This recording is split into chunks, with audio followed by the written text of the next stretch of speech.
بسم اللہ الرحمن الرحیم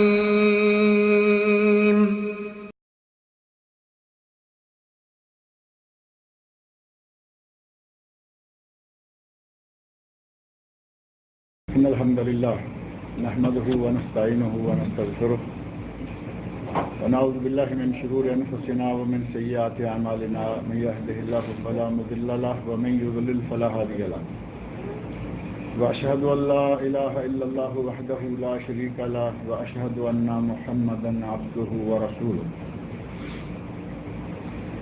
اما بعد فان خير الحديث كتاب الله وخير الهدي هدي محمد صلى الله عليه وسلم وشر الأمور محدثاتها وكل محدثة بدعة وكل بدعة ضلالة وكل ضلالة في النار رب اشرح لي صدري ويسر لي أمري واحلل عقدة من لساني يفقهوا قولي رب أعوذ بك من همزات الشياطين وأعوذ بك رب أن يحضرون أعوذ بالله السميع العليم من الشيطان الرجيم بسم الله الرحمن الرحيم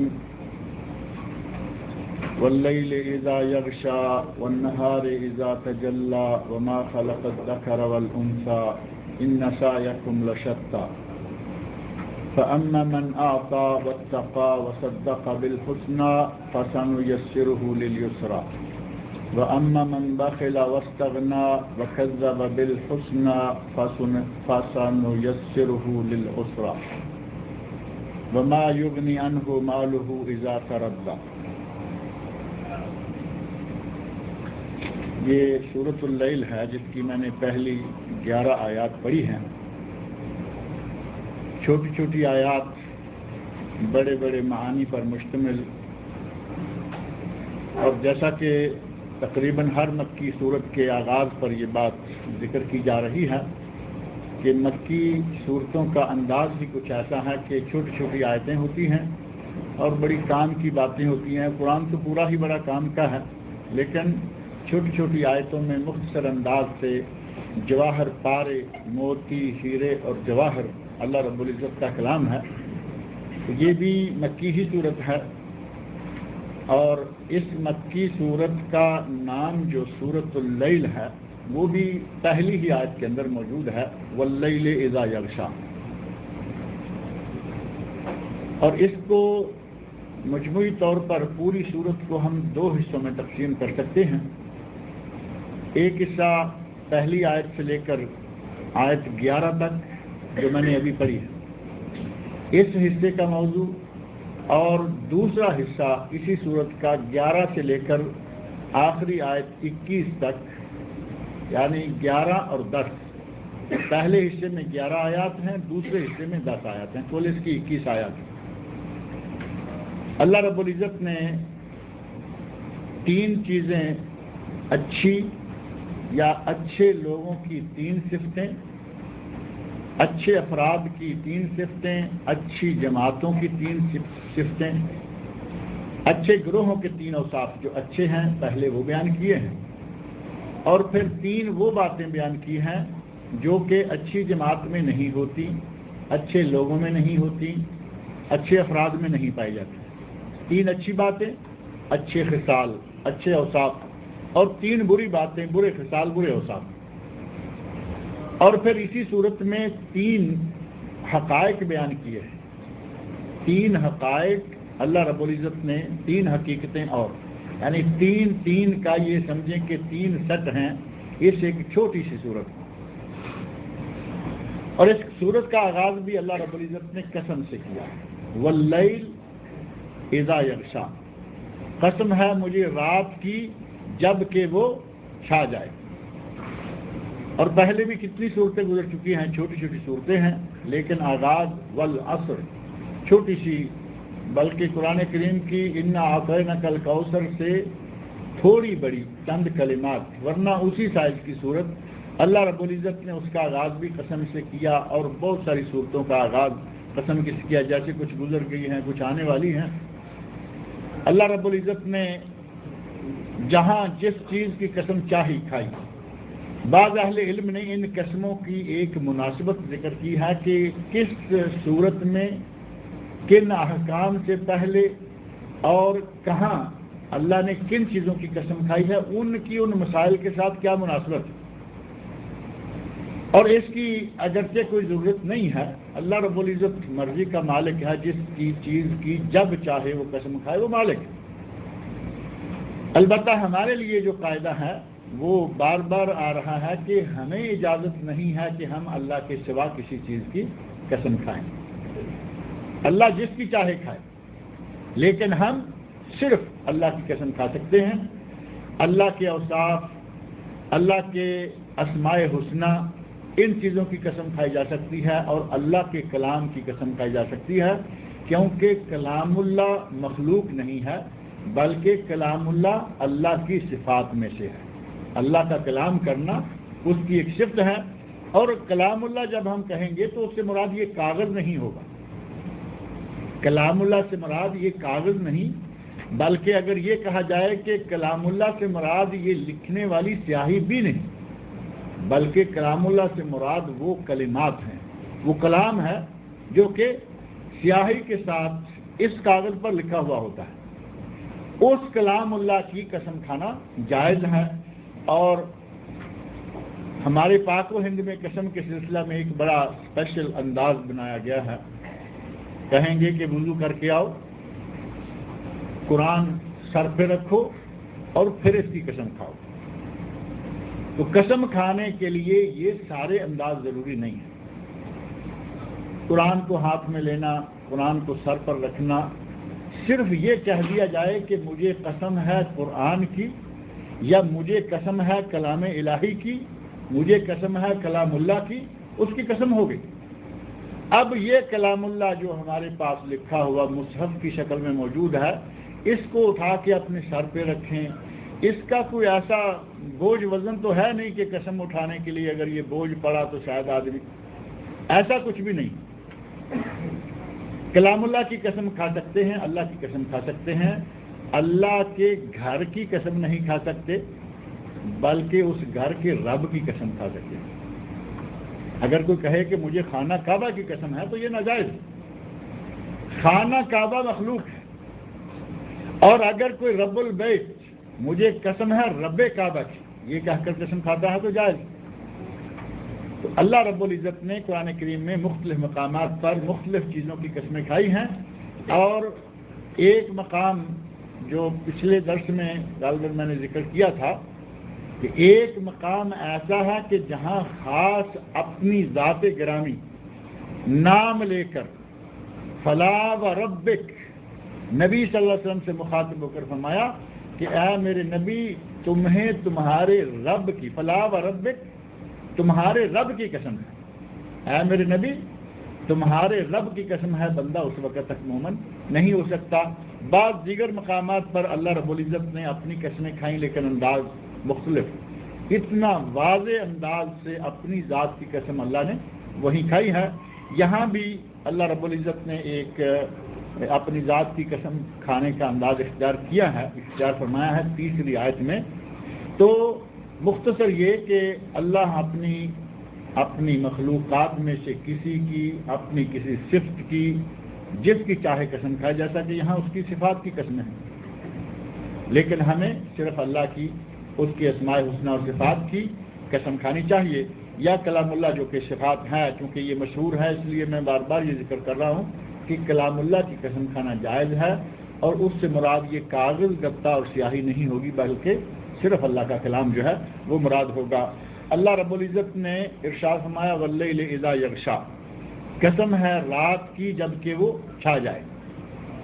رات کے وقت اندھیرا ہو جاتا ہے، اور جیسے ہی اندھیرا ہوتا ہے نبی اکرم صلی اللہ علیہ وسلم نے اس سلسلہ میں بعض ہمیں آداب سکھلائے ہیں، ان میں سے ہی ایک یہ ہے کہ جس وقت سورج غروب ہو اس وقت سے لے کر ایک گھڑی یعنی کچھ عرصہ بچوں کو باہر جانے سے روک دو، کیونکہ جیسے ہی سورج غروب ہوتا ہے شیطان بکھر جاتے ہیں، شیطان اور اس کے چیلے گلی کوچوں میں بکھر جاتے ہیں، بچے اگر گھر سے باہر ہوں گے تو وہ ان کو نقصان پہنچائیں گے، لہذا ایک گھڑی سورج غروب ہونے کے بعد بچوں کو اپنے گھر میں روک کر رکھو، اور جب وہ گھڑی گزر جائے یعنی تقریباً سورج کو غروب ہوئے آدھا پونا گھنٹہ ہو جائے، عشاء کی نماز تک سمجھ لیں، اس کے بعد اگر پھر بچے باہر نکلنا چاہیں تو انشاءاللہ کوئی حرج نہیں ہے۔ اس طرح نبی اکرم صلی اللہ علیہ وسلم نے ایک ادب یہ بتایا، رات کے وقت اپنے گھر میں لائٹ جلتے ہوئے نہیں چھوڑنا چاہیے، آگ جلتے ہوئے۔ اس وقت تو لائٹ اور آج کی لائٹ کا فرق بھی ہے۔ اس وقت دیا ہوتا تھا، اور دیا جلتا ہوا چھوڑ دیں تو دیے میں تیل ہے، اس میں بتی ہے، اور چوہے نے اگر کوئی شرارت کی بتی کو وہ نکال کے جلتی ہوئی کو لے بھاگا تو ظاہر ہے کہ سارے گھر کو جلا دے گا۔ ایک واضح سی حکمت یہ موجود ہے کہ رات کو سوتے وقت دیے کو جلتے ہوئے نہیں چھوڑنا چاہیے۔ اسی طرح بلا وجہ کا نقصان بھی ہے، بے شمار لائٹیں جل رہی ہیں اور گھر والے سوئے ہوئے ہیں تو کیا فائدہ ہے۔ اسراف میں بھی یہ بات آتی ہے۔ اپنے برتنوں کو ننگے نہیں چھوڑنا چاہیے۔ رات کے وقت اپنے برتنوں کو، کھانے کے برتنوں کو جس میں کوئی نہ کوئی چیز کھانے کی موجود ہے، ننگا نہ چھوڑا جائے، بلکہ ان کے اوپر کوئی نہ کوئی ڈھکنا ہونا چاہیے، اوپر سے برتن کا منہ بند رہے۔ حتیٰ کہ نبی صلی اللہ علیہ وسلم ارشاد فرماتے ہیں کہ شیطان کسی ڈھکے ہوئے برتن کا منہ نہیں کھولتا، اس میں نہیں جا سکتا۔ اور اگر کسی کے پاس برتن کا ڈھکنا موجود نہیں ہے تو صرف وہ اس کا، مثال کے طور پر یہ اتنا منہ ہے، بسم اللہ پڑھ کے اس کے اوپر ایسی ایک لکڑی رکھ دے۔ یہ لکڑی مثال کے طور پر ہے، بسم اللہ پڑھے اور اس کے منہ پہ صرف ایسے لکڑی رکھ دے، شیطان اس برتن میں کسی قسم کا کوئی نقصان نہیں کر سکتا۔ رات کے لیے بہت سارے آداب ہیں، نبی اکرم صلی اللہ علیہ وسلم نے ہمیں بتائے ہیں۔ قرآن کریم میں اللہ رب العزت نے پہلے بھی رات کی قسم کھائی اور یہاں پھر رات کی قسم کھائی، واللیل اذا یغشا، قسم ہے مجھے رات کی جب وہ چھا جائے، والنہار اذا تجلی، اور قسم ہے مجھے دن کی جب وہ تجلی والا ہو جائے، جب وہ روشن ہو جائے، جب وہ چمک اٹھے، جب وہ پوری دنیا کو منور کر دے۔ سورج کے نکلتے ہی پوری دنیا جو ہے وہ منور ہو جاتی ہے، اندھیرے بھاگ جاتے ہیں، روشنیاں آ جاتی ہیں۔ اور سورج کی روشنی میں کتنے فوائد ہیں ہمارے لیے، دن میں کتنی برکتیں ہیں ہمارے لیے، یہ ایک مستقل موضوع ہے۔ اگر سورج کی روشنی نہ ہو تو کسی بھی غلے کا دانہ پکنے نہ پائے۔ غلہ، گندم، جو، جوار، چاول جتنے بھی ہیں، پھل ہیں، اگر سورج کی روشنی اور اس کی گرمی کسی چیز کو نہ ملے تو وہ پکے گا نہیں، تیار نہیں ہوگا۔ کچھ چیزیں ایسی ہیں کہ ان کے لیے رات کے وقت کی چاند کی چاندنی چاہیے۔ اور بعض اہل علم نے بیان کیا ہے کہ دانے کے اندر جو دودھ سا ہوتا ہے، شروع میں پکنے سے پہلے دانے میں دودھ سا آتا ہے، وہ چاند کی چاندنی سے بنتا ہے۔ پھر وہ دن کے وقت سورج کی روشنی سے وہ دودھ پکتا ہے اور آہستہ آہستہ دانہ جو ہے پک کر غلہ تیار ہو جاتا ہے۔ اللہ رب العزت نے دن میں، رات میں، ہر چیز کے لیے، انسان کے لیے، حیوان کے لیے، نباتات کے لیے، غلے کے لیے، پھلوں کے لیے بے شمار برکتیں رکھی ہوئی ہیں۔ اللہ رب العزت نے دن کی قسم کھائی، رات کی قسم کھائی، اور تیسری اپنی ایک صفت کی قسم کھائی، وما خلق الذکر والانثی، اور قسم ہے اس کی جس نے مذکر کو اور مؤنث کو پیدا کیا، نر اور مادہ کو پیدا کیا، دن اور رات کو پیدا کیا، چاندنی اور اندھیرے کو پیدا کیا۔ اللہ نے ان تین مقامات پر، رات کی، دن کی، اور مذکر و مؤنث، مرد ہو اور نر اور مادہ میں مرد بھی آ گئے، عورتیں بھی آ گئی، اور انسانی مخلوقات بھی آ گئی، غیر انسانی مخلوقات بھی آ گئی۔ تمام مخلوقات جن میں نر اور مادہ ہیں وہ ساری کی ساری آ گئیں۔ اللہ رب العزت نے ان سب کی قسم کھانے کے بعد کیا فرمایا؟ ان سعیکم لشتی، ان سعیکم لشتی، تمہاری مساعی، تمہاری محنتیں، تمہارے اعمال الگ الگ قسم کے ہیں۔ تمہاری محنتیں، اعمال، مساعی، تمہاری صحیح الگ الگ۔ صحیح عربی کا لفظ ہے اور ہماری اردو میں یہ بکثرت استعمال ہوتا ہے۔ کہتے ہیں کہ اس نے اس کام کے لیے صحیح کی، یعنی محنت کی، مشقت کی، بھاگ دوڑ کی، اور کبھی کبھی کسی غلط کام کے لیے کوئی صحیح کرے تو اس کو بھی کہتے ہیں کہ اس کی صحیح یہ نامشکور، وہاں نامشکور کا لفظ لگا دیتے ہیں کہ وہ ناقابل قبول صحیح ہے، لیکن اس نے جو کی ہے تو یہاں اللہ رب العزت ہمیں بتاتے ہیں کہ ان سعیکم لشتی، تمہاری سعی، تمہاری جدوجہد، تمہاری محنت الگ الگ ہے، ایک جیسی نہیں ہے۔ اور اسی تمہاری سعی ایک جیسی نہیں ہے، اسی کو بعض اہل علم نے اس بات کے لیے ان 3 قسموں کی مناسبت یوں بیان کی کہ جس طرح دن اور رات ایک جیسے نہیں ہوتے، دن کی اور رات کی قسمیں کھائیں، جس طرح دن اور رات ایک نہیں ہوتے، جس طرح مذکر اور مؤنث ایک نہیں ہوتے، عورت کے اور اوصاف ہیں، مرد کے اور اوصاف ہیں، عورت فزیکلی اور چیز ہے، مرد فزیکلی اور چیز ہے، ان کے اندر کیا کیا چیزیں ہیں، دونوں میں دونوں کا میدان عمل الگ ہے۔ مرد کا میدان عمل اور ہے، باہر ہے، میدان جہاد ہے، میدان کارزار ہے، کام اور کاج کا میدان ہے، کھیت ہے، لیکن عورت کا یہ میدان نہیں ہے۔ عورت کا میدان 4 دیواری کے اندر ہے۔ عورت کا میدان اصل جو ہے وہ 4 دیواری کے اندر ہے۔ اب یہ الگ بات ہے کہ آج کی عورت 4 دیواری سے باہر نکل گئی، آج کی عورت تو مردوں کے سر پر بھی سوار ہو چکی ہے نا۔ یہ پرانی باتیں لگتی ہیں اب کہ عورت کا جو دائرہ کار ہے وہ 4 دیواری کے اندر ہے۔ آج تو عورتیں 4 دیواری سے باہر نکلیں، کپڑوں سے باہر نکلیں، اب تو وہ آپے سے بھی باہر نکل رہی ہیں۔ اور آج آپ کے سامنے مختلف ممالک میں عورتوں کا راج، عورتوں کی حکومت، یہ ایک حقیقت بن کر سامنے آ چکا ہے۔ لیکن یہ ساری باتیں غیر فطری ہیں، ہو رہی ہیں لیکن غیر فطری۔ نظام ایک ہوتا ہے اور اس میں سے کچھ چیزیں خارج النظام آ جاتی ہیں، استثنائی شکلیں۔ عورت حکومت تو کر رہی ہے کہیں نہ کہیں آج بھی، لیکن پتہ نہیں ان انسانوں کا کیا حال ہے جن پر عورتیں حکومت کرتی ہیں۔ ایک چھوٹے سے جانور نے ملک سبا پر بلقیس کی، یہ آپ سورہ پڑھیں حضرت سلیمان علیہ السلام والا واقعہ سورہ نمل میں، چھوٹا سا جانور ہے ہدہد، اس نے اڑتے اڑتے ملک سبا تک اپنی پرواز وہاں جا کے اس نے روکی، دیکھا کہ ملک ہے اور اس ملک کی حکومت عورت کے ہاتھ میں ہے۔ تو ایک جانور سے گوارا نہیں ہوا، حضرت سلیمان علیہ السلام کے سامنے کہتے ہیں عجیب بات، وہاں سبا والے ایک عورت کو اپنا حاکم بنائے ہوئے، ایک جانور نے غیر فطرتی کام دیکھا تو اس سے گوارا نہیں ہوا۔ اب پتہ نہیں جن کو یہ حکومت گوارا ہوتی ہے بڑے مزے سے، ان کو آپ کیا کہیں گے؟ تو بات سمجھ میں آ رہی ہے نہیں؟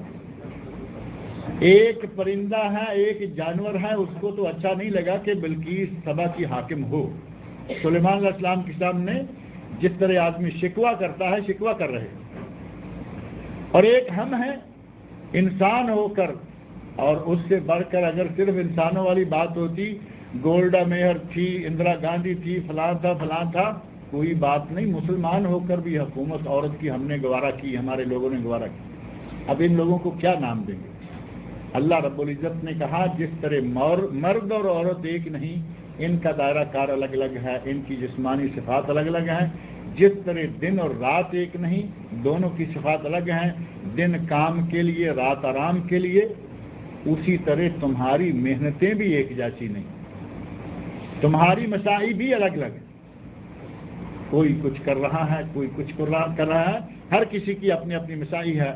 اب آگے اللہ رب العزت نے وہ صفات بیان کرنا شروع کیا جو کہ اچھی ہیں، جن کا میں نے شروع میں ذکر کیا ہے کہ اللہ رب العزت نے بعض جماعتوں کی جو اچھی صفات ہیں ان کی 3 اچھی صفات کا تذکرہ کیا، اور وہ 3 اچھی صفات کون کون سی ہیں؟ ان میں سے پہلی صفت بیان فرمائی فَأَمَّا مَنْ أَعْطَى وَاتَّقَى، پہلی 2 صفتیں آ گئی۔ جس نے دیا، جس نے اللہ کی راہ میں کچھ دیا، صرف دیا تو کوئی بات نہیں ہے نا، صرف دیے کی کوئی قیمت نہیں ہے، کیونکہ دیا تو لوگ حرام کاموں پر، ناجائز کاموں میں، غلط جگہوں پر بہت سارے پیسے خرچ کرتے ہیں۔ دیا وہ مراد ہوگا یہاں جو اللہ کی راہ میں دیا، اللہ کی رضا کے لیے دیا۔ نبی صلی اللہ علیہ وسلم فرماتے ہیں کہ قیامت کے دن جن 3 آدمیوں کا سب سے پہلے حساب ہوگا ان میں سے ایک شہید ہے، دوسرا حافظ قرآن قاری اور مولوی ہے، اور تیسرا کون ہے؟ مالدار سخی۔ اور وہ مالدار، وہ سخی جس نے اپنی دولت کو بے دریغ لٹایا، جگہ جگہ پر خرچ کیا، لیکن اس نے اللہ کے لیے نہیں دیا۔ اللہ رب العزت اس کی ان ساری جتنی بھی خیراتیں، جتنے بھی صدقے، جتنے بھی اس کی ڈونیشن تھی، وہ ساری کی ساری برباد کر دے گا، اور اللہ حکم دے گا ثم امر به فصحب علی وجهه حتى القی فی النار۔ اللہ حکم دے گا کہ اس کو منہ کے بل گھسیٹتے ہوئے جہنم میں پھینک دو۔ ساری دولتیں اس نے خرچ کی لیکن ناجائز، غلط جگہوں پر، اور اگر صحیح جگہوں پر خرچ کرتا ہے اور مقصود اللہ کی رضا ہے تو تھوڑا بھی کافی، پھر تھوڑا بھی کافی۔ اور غلط جگہوں پر، اگر غلط جگہ پر ایک پیسہ بھی خرچ کرے گا تو وہ تبذیر ہے۔ اسراف اور تبذیر دو چیزیں ہیں، ان دونوں کا فرق تھوڑا سا ذہن میں رکھ لیں۔ عموماً یہ ہمارے کہا جاتا ہے کہ اسراف و تبذیر بری بات ہے۔ ہم جب اس کا اردو میں ترجمہ کرتے ہیں تو اردو ترجمہ اس کا ہوتا ہے فضول خرچی، فضول خرچی، لیکن ان دونوں میں بڑا فرق ہے۔ ان دونوں میں سے اسراف ہے جائز امور میں حلال اشیاء پر خرچ کرنا لیکن حد سے زیادہ خرچ کرنا۔ مثلا گھر کے اندر کھانا کھانا جائز ہے، ٹیبل پر ساری حلال چیزیں موجود ہیں کھانے کی ٹیبل پر، یا دسترخوان پر کہیں، ٹیبل بھی ٹھیک ہے، آج کل تو دسترخوان کا رواج ختم ہوتا جا رہا ہے نا، ٹیبل، اور ٹیبل بھی ایک ہی، اب تو سسٹم ایسا چلتا آ رہا ہے کہ ایک ہی ٹیبل ہے، اسی پہ سارے کھانے پڑے ہیں، لیتے جاؤ اٹھاتے جاؤ کھاتے جاؤ۔ پہلے بھی بات ہو رہی تھی یہاں، یہ جو بفے سسٹم ہے، تو بہر صورت دسترخوان کہیں یا ٹیبل کہیں، رنگا رنگ کی نعمتیں کھانے پڑے ہیں، یہ سارے حلال ہیں، ان میں حرام کوئی نہیں، لیکن یہاں اسراف ہو رہا ہے۔ کھانے کے لیے 2-3 آئٹم کر لو، سویٹ ڈش شامل کر کے، ایک سالن اور ایک بریانی کر کے 3 ڈشیں تو ٹھیک ہے، یہاں تو 50 ڈشیں ٹیبل پر پڑی ہوئی، 50 ڈشیں بنی ہوئی، یہ اسراف نہیں ہوگا تو کیا ہوگا؟ معقولات ہیں، مشروبات ہیں، چیزیں حلال ہیں، کھانے والی ہیں، لیکن اگر حد سے زیادہ خرچ کیا جائے تو یہ اسراف ہے، یہ حرام ہے، یہ منع ہے۔ کلو واشربو ولا تسرفوا، اللہ نے قرآن میں فرمایا کھاؤ پیو لیکن اسراف نہ کرو، فضول خرچی نہ کرو، یہ ہے اسراف۔ کھانے پینے کی چیزوں میں لباس ہے، یہ تو 35 ریال 25 ریال 40 ریال کا بنتا ہے، چلیں مادوی مالدار ہے، ذرا اچھا سا اس نے 90 ریال کا لے لیا، 100 کا لے لیا، اور یہی توپ 1000 ریال کا اگر خریدا جائے تو کیا یہ توپ ساتھ میں کھانا بھی مہیا کرے گا؟ یہ ہے اسراف، کہ توپ خریدنا جائز تھا، کپڑا اس کا صحیح ہے، لیکن حد سے زیادہ خرچ کرنا یہ اسراف ہے، جبکہ تبذیر اس سے ذرا مختلف ہے، وہ بھی خرچ ہے۔ ایک چیز جس کا خریدنا، ایک چیز جس پر خرچ کرنا حرام ہے، وہ چاہے ایک پیسہ خرچ کریں گے وہ تبذیر شمار ہوگا۔ سینما دیکھنا، شراب پینا، سگریٹ نوشی کرنا، یہ چیزیں ساری کی ساری حرام ہیں، اگر 1 ریال، 1 حلالہ، 1 پیسہ بھی شراب کے خریدنے پر خرچ کریں گے یہ تبذیر ہوگا۔ حرام چیزوں کی خرید پر، ناجائز جگہوں پر، اب یہ نہیں کہ صرف وہ ہے، بظاہر وہ جائز ہے لیکن شرع نے اس کو حرام قرار دے رکھا ہے۔ یہ ہمارے یہاں جو یہ چراغاں کے سسٹم ہیں، شادیوں پر بے دریغ اخراجات ہیں جس کی کوئی بنیاد ہی نہیں ہوتی، ان چیزوں پر ناجائز جس کو اسلام نے منع کیا ہوا ہے، اگر ممنوع جگہ پر 1 پیسہ بھی خرچ کریں گے یا حرام چیز پر 1 پیسہ بھی، اب 2 چیزیں ہو گئی ہیں، ممنوع بھی اور حرام بھی، ممنوع اور حرام پر 1 پیسہ بھی خرچ کریں گے تو وہ تبذیر ہے۔ اسراف اور تبذیر دونوں نہ ہو، خرچ کرے صرف اللہ کی رضا کے لیے، یا جائز جو اپنا ہماری ضروریات ہیں، جو مباحات ہیں، حلال ہیں۔ فرمایا ایک وہ شخص ہے جس نے اللہ کی راہ میں دیا، اللہ کی راہ میں دیا، یہ نہیں کہ جہاں چاہا دیا، جس کو چاہا دیا، ایک آدمی نے کرکٹ کی ذرا زور سے ہٹ کیا لگا دی، 1 ملین اس کے لیے جا رہا ہے۔ یہ ہمارے آج کل کی جو کرکٹ گیم چل رہی ہے، آپ دیکھ رہے ہیں فلاں نے چھکا مارا 1 لاکھ اس کو فلاں نے دیا، فلاں نے چھکا مارا اس کو۔ ان چھکوں کو لاکھوں دے رہے ہیں، انہیں کہو مسجد میں لا کے دو، جان نکل جائے۔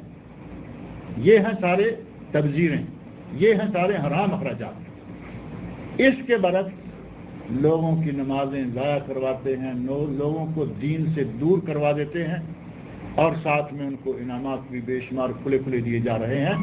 اللہ نے فرمایا فَأَمَّا مَنْ أَعْطَى وَاتَّقَى، جس نے اللہ کی راہ میں خرچ کیا اور اللہ کا تقوی اختیار کیا۔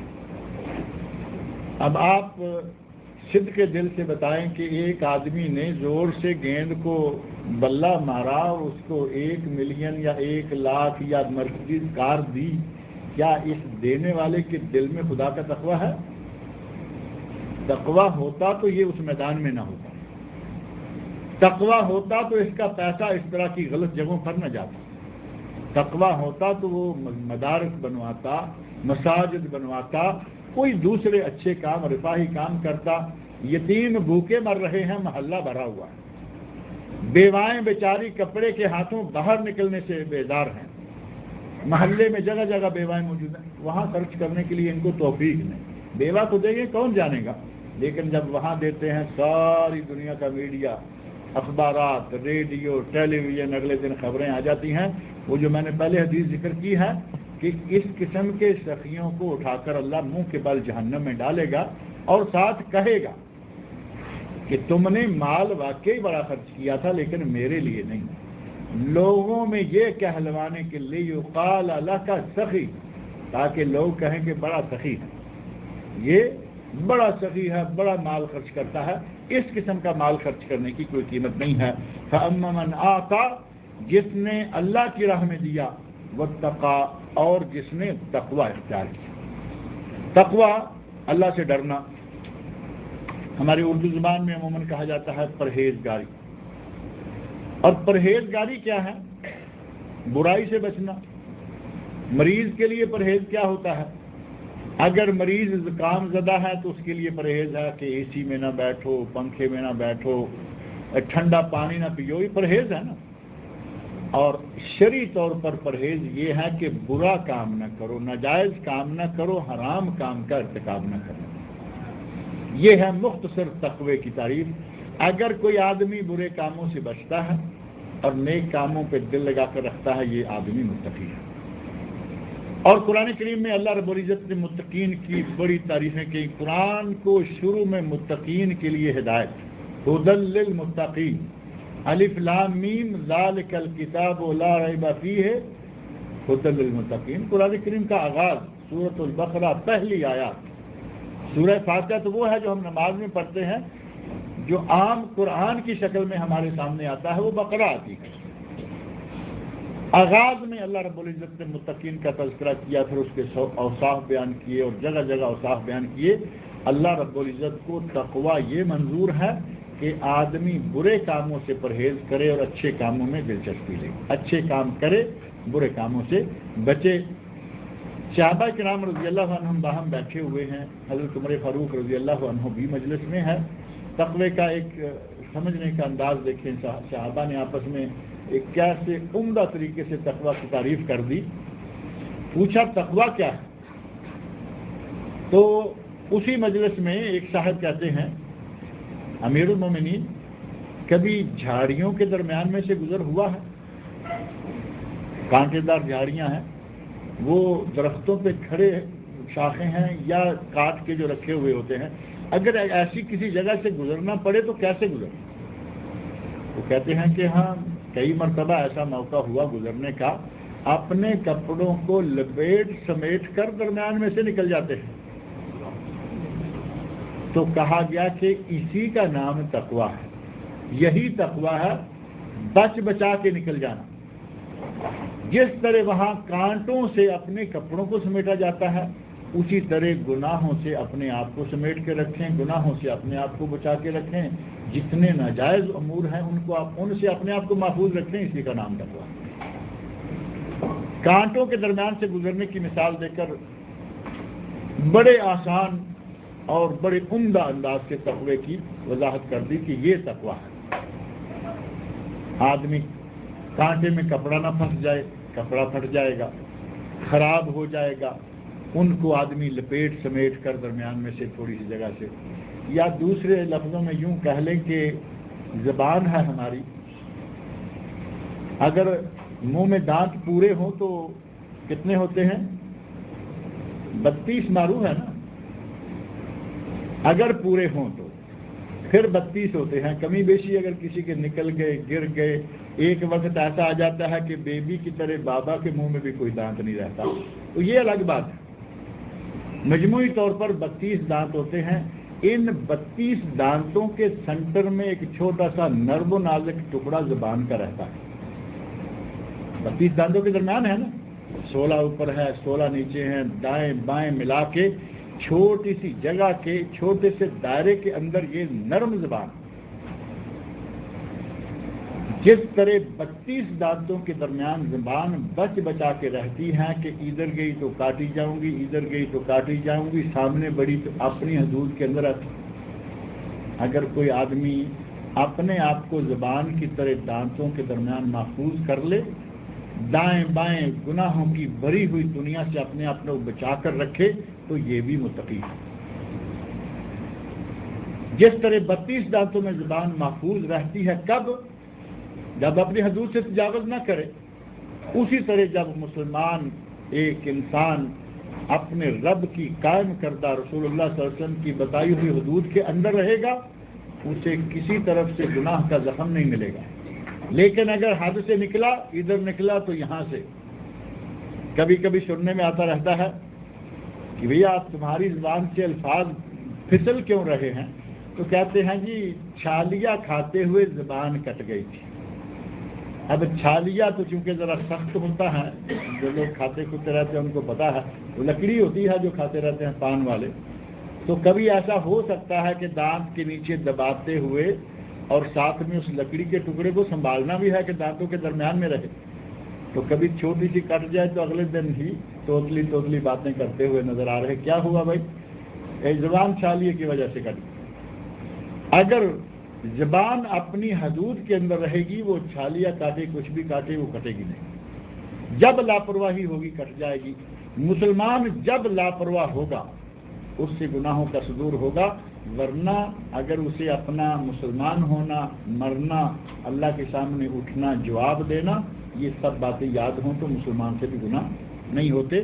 اللہ رب العزت نے فرمایا کہ جس نے اللہ کی راہ میں دیا، پہلی صفت یہ بہترین لوگوں کی، بہترین جماعتوں کی، بہترین گروہوں کی کہ وہ اللہ کی راہ میں خرچ کرتے ہیں. واتقا، اور اللہ سے ڈرتے ہیں. اللہ کا تقوی ان کے دل میں ہوتا ہے. نبی صلی اللہ علیہ وسلم نے ایک مرتبہ فرمایا تھا التقوی ہا ہونا. حدیث میں راوی حدیث کہتے ہیں یشیر الی قلبہ. نبی صلی اللہ علیہ وسلم اپنے دستے مبارک سے انگلی سے باقاعدہ ہاتھ لگا رہے ہیں، اور ہاتھ ذرا تھوڑا آگے میرا جانے دیں. التقوی ہا ہونا. جیب پہ میں نے انگلی اس لیے لگائی ہے کہ دل جیب کے نیچے ہوتا ہے. دل یہاں نہیں ہوتا سینٹر میں، دل بائیں طرف ہوتا ہے نا. یہ عموماً جو جیب ہے یہ دل کے اوپر ہوتی ہے. ہمارے کئی مرتبہ میں کہتا رہتا ہوں کہ ہمارے ٹیلر بھائی جو ہیں بڑی اچھی جگہ دیکھ کر انہوں نے جیب لگائی ہے. ادھر بھی لگا سکتے تھے لیکن جیب لگائی ہے دل کے اوپر. جیب میں کوئی ریال ہوں گے، پاؤنڈ ہوں گے، ڈالر ہوں گے، پیسے ہوں گے، دل کے اوپر رہیں گے. دل ذرا تازہ رہے گا. کیا کیا چیز یہاں دل. نبی اکرم صلی اللہ علیہ وسلم نے دل کی طرف اشارہ کرتے ہوئے میں التقوی ہا ہونا. تقوی یہاں ہے، اللہ کا ڈر یہاں ہے.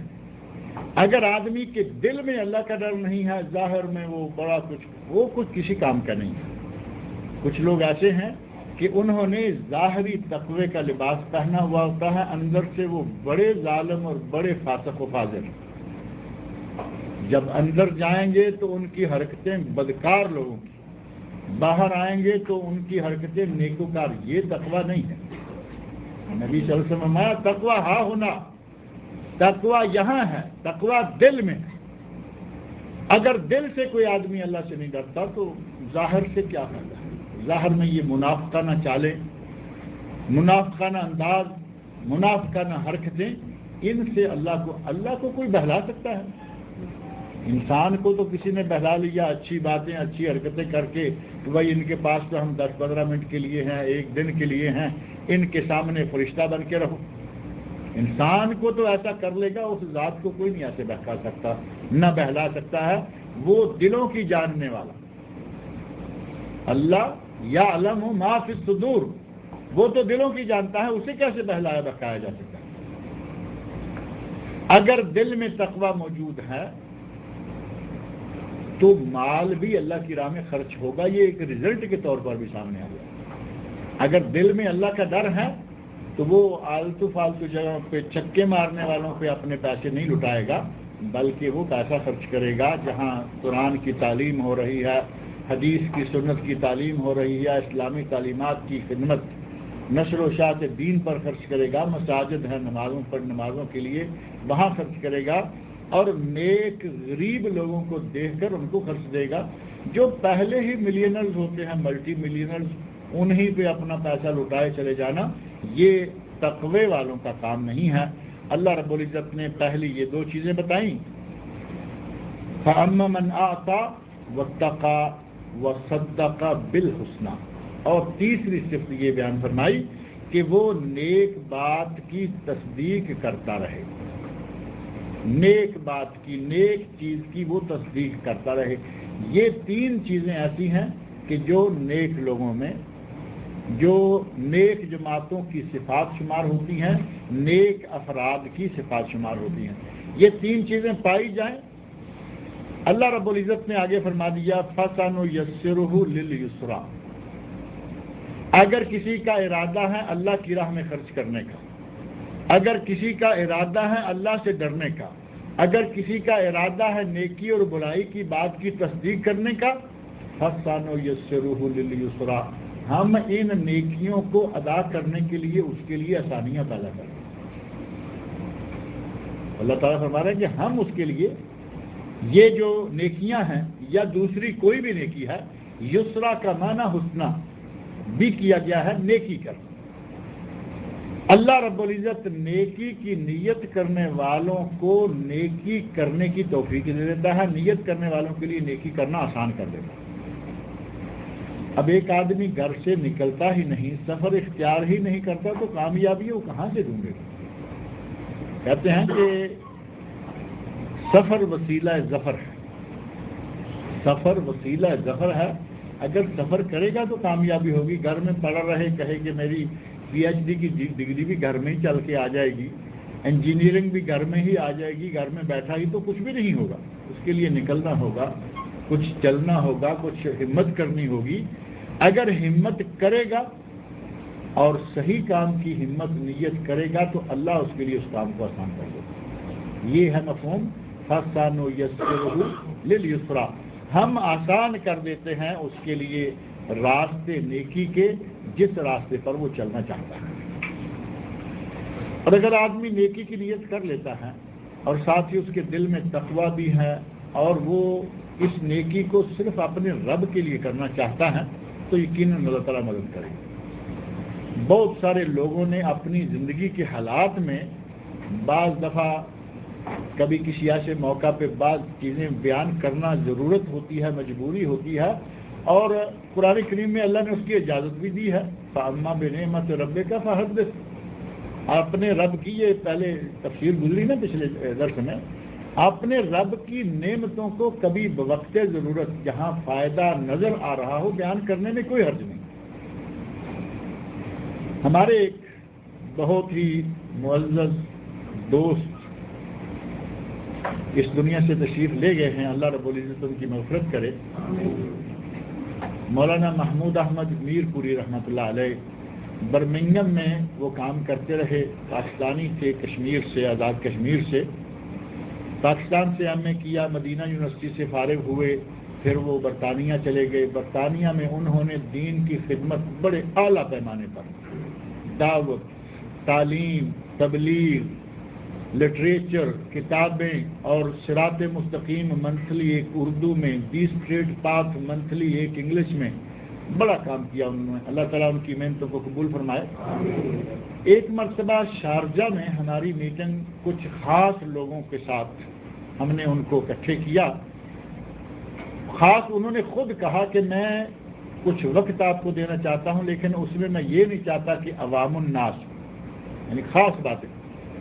1 گھنٹہ انہوں نے تقریر کی. اللہ رب العزت اس انسان کی مغفرت کرے.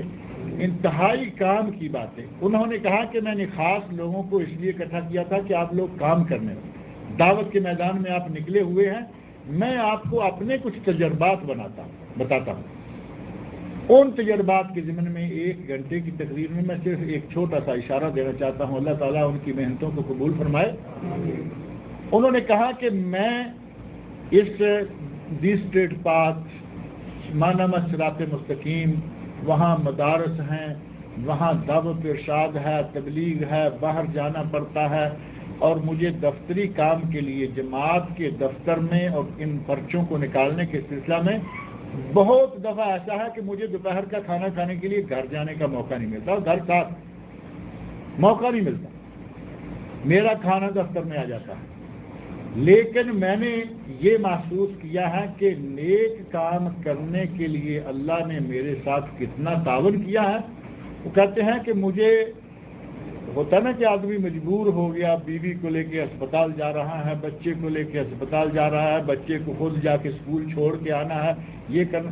وہ کہتے ہیں کہ اللہ رب العزت نے سارے کام سنبھالے ہوئے ہیں. میں نے اس کے دین کا کام سنبھالا ہوا ہے، اس نے میرے کام سنبھالے ہوئے. مجھے کوئی مجبوری ہی نظر نہیں آتی. اور اس باقاعدہ انہوں نے اس کی وضاحت کی کہ میرے سالہ گھر کے اندر بیوی کے لیے بچوں کا ماموں ہے، بیوی کا بھائی ہے سگا، سالہ ہو، چچا ہو، ماموں ہو، کوئی ایسا رشتہ ہو جو کہ بیوی کو پردے کی ضرورت پیش نہ آئے. اس قسم کے رشتہ دار کہتے ہیں کہ ہمارے اتنے ہیں کہ ہمیں کام کی پتہ ہی نہیں گھر میں کیا کرنا ہے کیا نہیں کرنا، ہم اپنا کام کرتے رہتے ہیں، اللہ ہمارے کام کرتا رہتے ہیں. اگر آدمی کی نیت صحیح ہو، آدمی کے دل میں تقویٰ ہو، تو یقیناً ایسے واقعات اللہ تعالیٰ مہیا کر دیتا ہے. اللہ تعالیٰ نے فرمایا فَسَنُيَسِّرُهُ لِلْيُسْرَىٰ، ہم اس کے لیے راہیں آسان کر دیتے ہیں، نیکی کی راہیں اس کے لیے کھول دیتے ہیں. آگے دوسری پارٹی کی کچھ صفتیں آ رہی ہیں. پہلی پارٹی کی تو یہ 3 صفتیں میں نے بتائی، کل 3 نہیں ہیں، صفتیں تو بے شمار ہیں، عادتیں اوصاف، لیکن یہاں 3 بیان کی. وَأَمَّا مَنْ آتَى وَاتَّقَى وَصَدَّقَ بِالْحُسْنَى، یہ 3 چیزیں ذہن میں رکھیں. اب دوسری پارٹی، دوسرا گروہ، دوسری جماعت، اس کے 3 وصف. پہلوں کے اوصاف جو اچھے اوصاف تھے ان کو ہمیں اپنانا چاہیے، اختیار کرنا چاہیے. اور 3 اوصاف دوسری پارٹی کے ہیں جو کہ اچھے نہیں ہیں، ان سے ہمیں بچنا چاہیے. اور وہ تینوں ان پہلے کے بالکل برعکس. پہلا وصف وَأَمَّا مَنْ بَخِلَ، وَأَمَّا مَنْ بَخِلَ، اور وہ شخص جو بخل کرتا ہے. اب بخل کیا ہے؟ ہمارے ایک تو یہ سمجھتے ہیں کہ آدمی اپنی ذات پر خرچ نہیں کرتا. گھر میں کھانے کے لیے ہر نعمت موجود ہے، نہ وہ خود کھاتا ہے، نہ بچوں کو بیوی کو کھانے دیتا ہے کہ کھائیں گے تو ختم ہو جائے گی. اب سلاجے میں لا کے گوشت رکھا ہے، پکانے نہیں دیتا. سلاجے میں سیب، مالٹے، سنترے، پھل، انار، انگور، ہر چیز اللہ کی نعمت سے سلاجہ بھرا ہوا ہے، لیکن کھانے کی اجازت نہیں. زیادہ دیر پڑے رہیں گے، کوئی مہمان آ گیا مجبوراً کسی کو شاید کچھ دینا پڑ جائے، اب کیا فائدہ ہے ان نعمتوں. نبی صلی اللہ علیہ وسلم میں شاہ آتے ہیں کہ اللہ جب کسی پر اپنا فضل کرتا ہے، اپنی نعمت اس پر نازل کرتا ہے، رحمتیں نازل کرتا ہے، تو اللہ چاہتا ہے کہ بندے پر نعمتوں کا اثر نظر آئے. حدیث میں آپ نے فرمایا اللہ اس بات کو پسند کرتا ہے کہ میں بندے کو نعمت دوں تو اس کا اثر اس کے جسم پر دیکھوں. یہ ضروری نہیں ہے کہ اللہ نے آپ کو بے شمار مال دے دیا اور آپ ہر وقت گندے سے چیتھڑے پہنے ہوئے پھرتے رہے نا. اچھا لباس پہنے، صاف ستھرا ہو، دھلا ہوا ہو، اور ایک دن پسینہ لگا اتاریں، دوسرا پہن لیں یا اسے دھلائیں پھر پہن لیں. یہ اللہ کے لیے اس کی نعمتوں کا ایک شکر ہوگا کہ اس نے نعمتیں دی اور اس کے بندے کی جسم پر وہ نظر آ رہی. اس کو اللہ نے نعمتیں دی، اس نے سلاجہ تو بھرا ہوا لیکن کھانے کے لیے چھوڑ نہیں رہا بچہ. یقین مانے ہم اپنے بعض ملنے والوں سے اب اس دنیا میں وہ نہیں رہے، اپنے معاشرے میں، اپنے گاؤں میں، اپنے شہروں میں آپ لوگوں کا بھی شاید کسی نہ کسی سے واسطہ پڑا ہوگا. گھر میں ہر قسم کی چیز موجود ہے لیکن بچوں کو، بیوی کو کھانے کی اجازت نہیں، پہننے کی اجازت نہیں، خرید کے لا کے رکھا ہوا ہے لیکن اس کو استعمال کی اجازت نہیں ہے. تو یہ کیا ہوا؟ یہ بخل ہے. اور ایسے آدمی کے مرنے پر بیوی بھی خوش ہوتی ہے، بچے بھی خوش ہوتے ہیں کہ الحمدللہ جان چھوٹی. اب بیوی اور بچے جس شوہر اور جس باپ کے مرنے پر خوش ہوں، افسوس ہے اس شخص کی زندگی پر بھی کہ جس کے مرتے ہی بچے پر نکالنے، بیوی بیچاری تازہ نظر آنے لگے، کپڑے اس کے بدل جائیں، اس کا انداز بدل جائے. تو اس کا معنی یہ ہوا کہ اس کی زندگی میں تو وہ جہنم میں پڑے ہوئے تھے بیچارے. جیسے ہی وہ گیا، دنیا سے اٹھا، وہ لوگ دنیا میں آ گئے. ہم نے اپنی آنکھوں سے ایسے ماحول دیکھے. یہ بخل ناجائز ہے. اگر اللہ دے تو اس میں سے اپنے سب سے پہلے کہاں خرچ کرنا ہے؟ نبی صلی اللہ علیہ وسلم نے فرمایا ہے خیر الصدقات ما کان عن ظہر غنن. بہترین صدقہ وہ ہے کہ آدمی خود غنی ہو، خود اس کے پاس اپنے استعمال کی چیزیں باقی ہوں اور اس سے زائد جو ہے وہ خرچ کرے. یہ نہیں کہ آج سارا اٹھا کے اللہ کی راہ میں دے دیا، کل جا کے کہہ رہا ہے کہ بھائی شام کا کھانا نہیں ہے. اس کی اسلام اجازت نہیں دیتا. خیر الصدقات ما کان عن ظہر غنن. بہترین صدقہ وہ ہے کہ آدمی ایسی حالت میں دے کہ اس کے پاس اپنے لیے کفایت موجود. اور کہاں دے؟ آگے ہی فرمایا وَابْدَأْ بِمَنْ تَعُولُ. صدقے کا آغاز، خرچ کا آغاز، خیرات کا آغاز وہاں سے کرو جو تمہاری زیر کفالت ہے، تمہاری زیر اعالت ہے، تمہاری گارڈنگ شپ میں ہے، تمہاری نگرانی میں ہے، تمہاری سرپرستی میں ہے. وَابْدَأْ بِمَنْ تَعُولُ. اعالت، کسی کا خرچ اپنے نام نفقہ اپنے ذمہ لینا. بیوی کا نام نفقہ شوہر کے ذمہ ہے یا نہیں؟ بچوں کا بھی ہے. سب سے پہلے گھر سے خرچ کرو اور پھر اس کے بعد پڑوسیوں کو دو اور اس کے بعد دوسرے ملکوں میں بھیجو. کوئی حرج نہیں. بچے گھر میں بھوکے مرتے رہیں اور وہ باہر بڑا سخی بنا ہوا ہو. اللہ کے رسول صلی اللہ علیہ وسلم نے وَابْدَأْ بِمَنْ تَعُولُ اپنے گھر سے. اور پھر کچھ لوگ حد سے بڑھ جاتے ہیں، وہ اپنے گھر سے نکلتے ہی نہیں. وہ سوائے اپنے گھر کے کہیں خرچ نہیں کرتے. کہتے ہیں کہ اندھا بانٹے شیرینیاں. ایک مثال ہے، مثال تو پنجابی کی ہے، کچھ نہ کچھ لوگ سمجھ جاتے. کہتے ہیں کہ اندھا جب شیرینی بانٹتا ہے تو وہ بیچارہ اٹھ کے بھاگ کے گلی میں بازار میں تو جا نہیں سکتا نا. وہ تو اپنے پڑوس میں ہی دے گا، اپنے بیٹے کو دے دیا، بیٹی کو دے دی، بیوی. کہتے ہیں کہ وہ بھی انداز نہ ہو کہ جیسے اندھا شیرینی صرف اپنے چار طرف بیٹھے ہوئے لوگوں کو دیتا ہے، باہر والوں کا بھی حق ہے، ان کو بھی دینا چاہیے. اندھے کی طرح شیرینی بھی نہ بانٹے اور اتنا آنکھیں کھول بھی نہ دیں کہ باہر والی چیزیں نظر آئیں اور چراغ تلے اندھیرا ہو، اپنے گھر والے نظر ہی نہ آئے. اس کے درمیان رہیں. گھر سے شروع کرے، باہر تک جائے.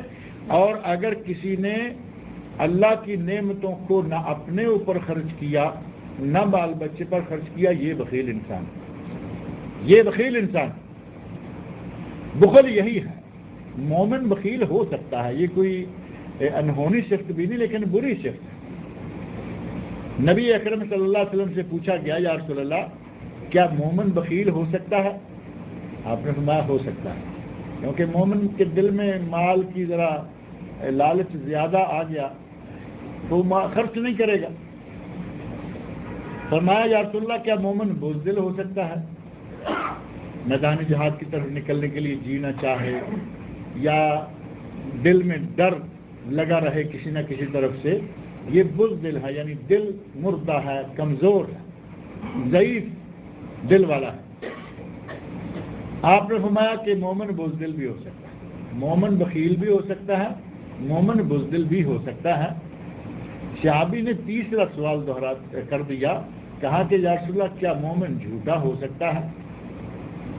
تو نبی صلی اللہ علیہ وسلم نے فرمایا کہ مومن جھوٹا کبھی نہیں ہو سکتا۔ اندازہ کریں ہمارے قدم قدم پر جھوٹ، ضرورت سے بھی جھوٹ اور بلا ضرورت بھی جھوٹ۔ کبھی تو آدمی کسی ضرورت کے تحت ٹھیک ہے، کوئی مجبوری کوئی ضرورت، بلا ضرورت جھوٹ کے پل باندھے چلے جائیں گے، جبکہ نبی صلی اللہ علیہ وسلم اشارہ فرماتے ہیں کہ مومن بزدل ہو سکتا ہے، مومن بخیل ہو سکتا ہے، لیکن مومن کبھی جھوٹا نہیں ہو سکتا۔ بخل انسانی فطرت میں ایک کمزوری ہے، داخل ہے، لیکن اس کو نکالنا آسان ہے، نکالنا چاہیے۔ مال سے محبت سب کو ہے، مال سے محبت سب کو ہے۔ جس کو پتہ نہیں، میں کئی مرتبہ یہ مثال دیتا رہتا ہوں، جس کو مال کی قیمت کا پتہ نہیں اس میں بھی محبت بہت ہے۔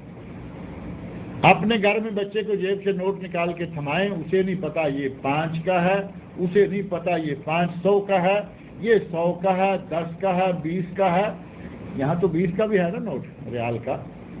بچے بیچارے کو کوئی پتہ نہیں کہ یہ نوٹ کتنی قیمت کا ہے، نہیں وہ باہر گروسری پہ جا سکتا، کچھ لا نہیں سکتا، لیکن اس کے ہاتھ میں آپ ایک مرتبہ نوٹ تھما دے وہ پکڑ لے گا۔ اب آپ نوٹ کھینچ رہے ہیں، وہ چھوڑ نہیں رہا، آپ کھینچے نوٹ وہ نہیں چھوڑ رہا، آپ کہیں بیٹا دے دو، وہ دے بھی نہیں رہا۔ مال کی محبت تو انسان میں ہوش سنبھالنے سے پہلے ہی آ جاتی ہے۔ اس کا معنی یہ نہیں ہے کہ مال کی محبت آ گئی تو جو جائز حقوق ہیں لوگوں کے وہ بھی پورے نہ کیے جائیں، اور جہاں ضرورت ہے خرچ کرنے کی، خرچ کرنا ضروری اور واجب ہے، وہاں بھی خرچ نہ کیا جائے، ایسا نہیں ہونا چاہیے۔ بخل کی یہ حدود جو ہیں یہ جائز نہیں ہے اور یہ صحیح نہیں ہے۔ اللہ رب العزت کا ارشاد ہے وَأَمَّا مَن بَخِلَ، اور جس نے بخل کیا، وَاسْتَغْنَا، اور جس نے لاپرواہی بخشی۔ استغنا اس کا کیا ہے؟ اللہ کے سامنے اپنے آپ کو گویا کہ اسے اللہ کی بھی نعوذ باللہ ضرورت نہیں ہے، اللہ کے سامنے لاپرواہی برت گیا۔ اور کچھ لوگ ایسے ہیں نا، آپ کہیں کہ بھائی صدقہ کرو گھر میں برکت آتی ہے، تو وہ کہیں گے کہ برکتیں اب اور کیا آئیں گی ہمارے گھر میں، اللہ کا دیا ہر چیز موجود۔ یہ اللہ کی نعمتوں سے لاپرواہ انسان، یہ اللہ کے سامنے لاپرواہی کا اظہار کر رہا ہے کہ اللہ کی نعمتیں بے شمار ہیں، اب ہمیں کیا۔ بھائی اللہ کی نعمتیں بے شمار ہیں، یہ کب اٹھ جائیں گی، پلک جھپکنے میں تباہی آ جائے گی، پتہ ہی نہیں چلتا۔ اللہ کی نعمتوں کو زیادہ کرنے کے لیے شکر کرتے رہے۔ اللہ اگر کسی کو نعمت دیتا ہے تو وہ بس اسی کو لے کے مست ہو جائے کہ نہیں جی اب بہت ہے اور بہت ہو گیا، اب نہ ہمیں اللہ کی اور نہ اللہ کی مخلوق میں سے کسی کی ضرورت نہیں ہے، یہ انداز غلط ہے۔ اللہ نعمت دے، پہلے نمبر پر الحمدللہ اس کا شکر ادا کریں کہ اللہ تیرا شکر ہے پورے نعمت دی، اور اس شکر کو زبان سے اپنے عمل سے جتنا زیادہ کریں گے اللہ نعمتیں زیادہ کرتا چلا جائے گا۔ قرآن کریم میں اللہ نے فرمایا وَلَئِن شَكَرْتُمْ لَأَزِيدَنَّكُمْ، اگر تم شکر کرو گے ہم ان نعمتوں کو زیادہ کر دیں گے۔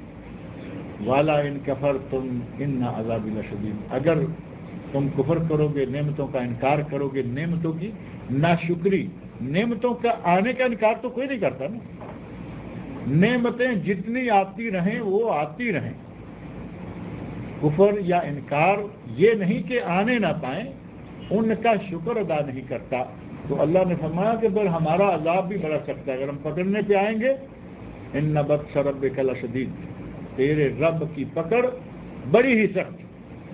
اگر وہ پکڑنے پہ آئے تو وہ آدمی جس کے خزانوں کی چابیاں اونٹوں کا گلہ اٹھاتا تھا، اللہ نے پکڑا، خزانے سر پہ رکھے، زمین میں دنسا دیا، اسے کوئی روکنے والا ہے؟ اسے کوئی روکنے والا نہیں ہے، وہ مالک۔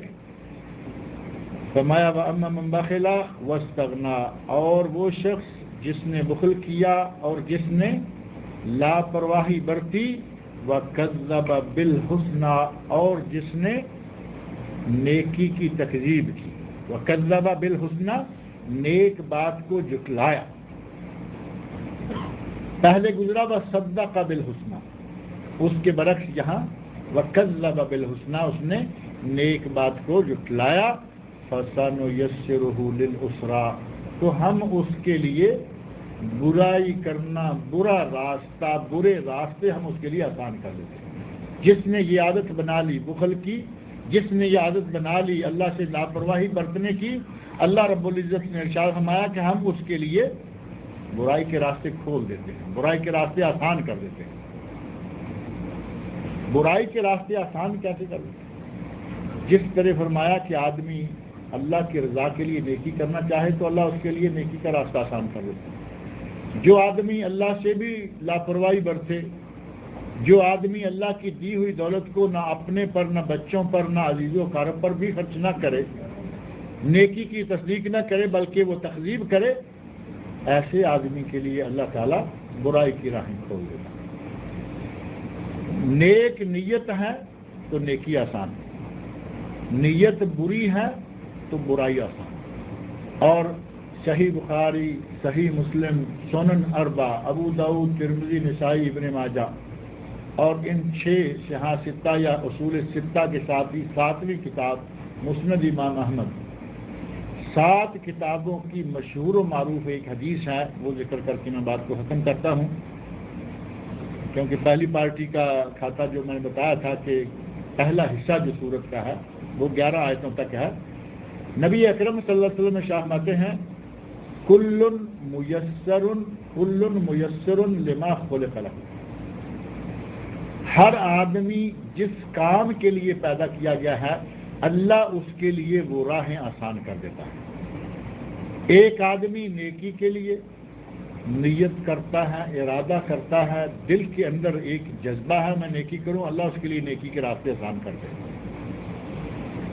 کل میسر، ہر کسی کے لیے اللہ آسان کر دیتا ہے، لما خلق لہ، جو اس کی فطرت، جو اس کی سرشت ہے وہ کام اس کے لیے اللہ آسان کر دیتا ہے۔ ایک آدمی نیکی کی نیت ہی نہیں رکھتا، ہر وقت شر، ہر وقت فتنہ، ہر وقت برائی، اللہ اس کے لیے وہ راستے آسان کر دیتا ہے، کیونکہ اللہ نے دونوں راستے ہمیں بتا دیے۔ انا ہدینہ السبیل، ہم نے بندے کو 2 راستے بتا دیے، اما شاکرا و اما کفورا، چاہو تو سیدھا شکر گزار بندوں والا راستہ لے لو، چاہو تو انکار کرنے والوں والا الٹا راستہ لے لو۔ دونوں کے انجام بھی بتا دیے، یہ سیدھا راستہ جنت میں پہنچ رہا ہے، یہ الٹا راستہ جہنم میں لے جائے گا۔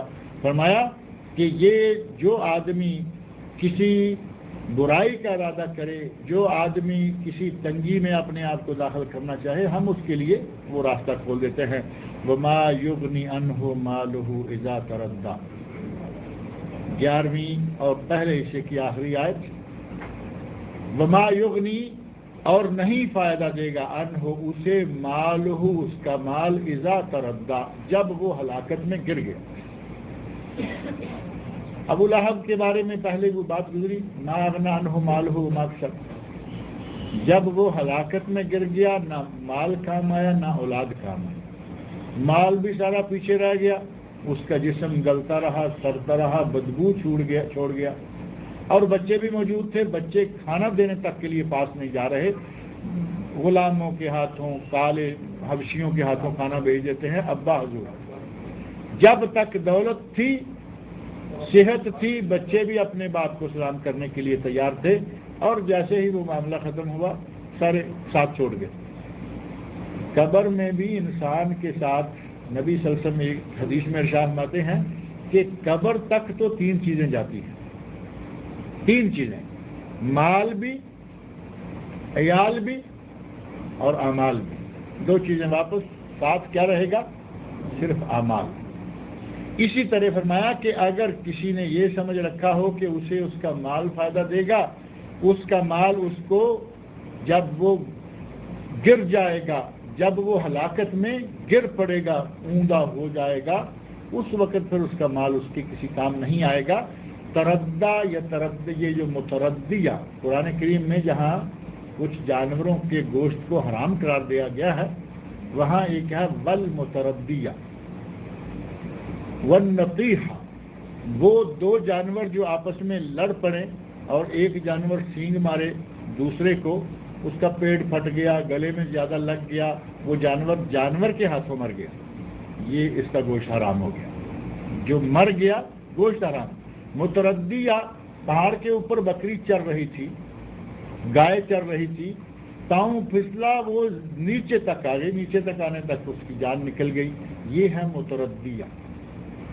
اور یہاں فرمایا اذا تردہ، آدمی جب اس طرح لڑک جائے گا، ہلاکت کے کھڈے میں گر جائے گا، ما یغنی عنہ مالہ، اب اس کا مال اس کے کسی کام نہیں آئے گا.